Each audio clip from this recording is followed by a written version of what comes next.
Cette vie est une méthode. Nous avons souvent dit que la méthode de Dieu est la méthode biologique et non pas la méthode mécanique. La méthode de l'homme est habituellement mécanique, même dans l'œuvre de Dieu.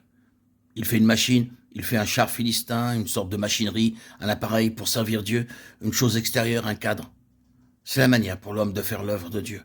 Avec Dieu, c'est toujours la méthode de la vie. Quand il va faire quelque chose, sa méthode consistera à implanter sa vie même, là, dans cette chose. C'est sa base, sa méthode. Est-ce qu'il va développer quelque chose? Alors, ce sera par la vie, et seulement par la vie, et l'accroissement de la vie.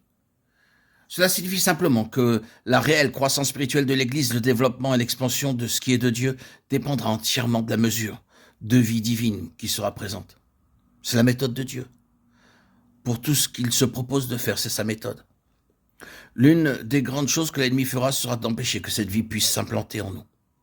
S'il ne peut pas le faire de manière ouverte, par l'activité directe, il le fera par la tromperie ou par la contrefaçon, qui sont des choses similaires.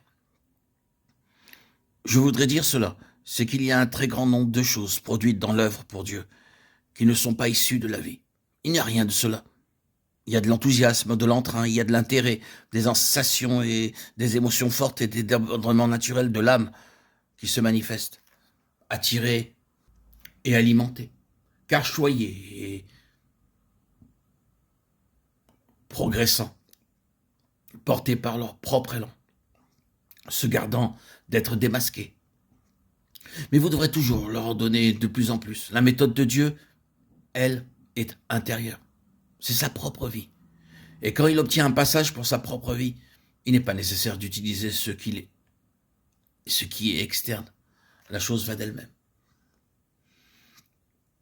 Vous avez cela au début dans le livre des Actes. Quand les choses sont comme le Seigneur veut les avoir. La vie résout tous les problèmes, rencontre tous les besoins, donne toutes les directions. La vie, bien sûr, non comme une chose abstraite, mais dans le Saint-Esprit. L'esprit de vie est une intelligence puissante pour la direction et le conseil. Si vous êtes vivant dans l'esprit et que vous priez pour un problème, vous savez par le témoignage de la vie si la chose est selon la pensée du Seigneur. À l'opposé, vous savez bien que le Seigneur n'est pas intéressé par cette autre chose parce que la chose ne vit pas en vous. C'est cela l'intelligence spirituelle, c'est cela avoir vos sens exercés à discerner le bien du mal. Mais la nourriture solide est pour les hommes faits, pour ceux dont le jugement est exercé par l'usage à discerner ce qui est bien et ce qui est mal. Hébreux 5, 14. C'est une affaire de fonction résultant de la vie.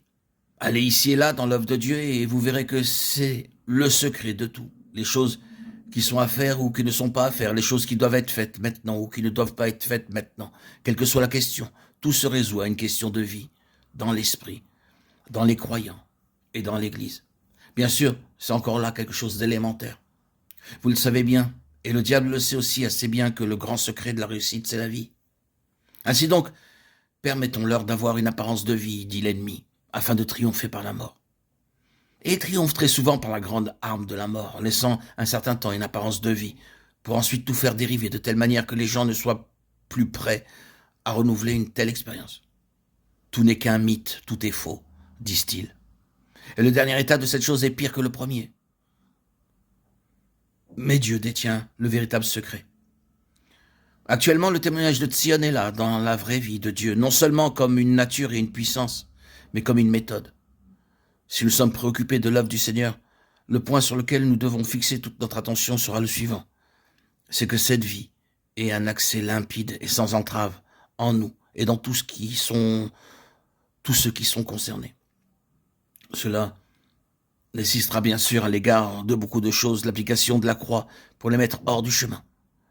Je ne vais pas insister sur cela pour le moment, mais je dis simplement que cette vie divine est la méthode de Dieu.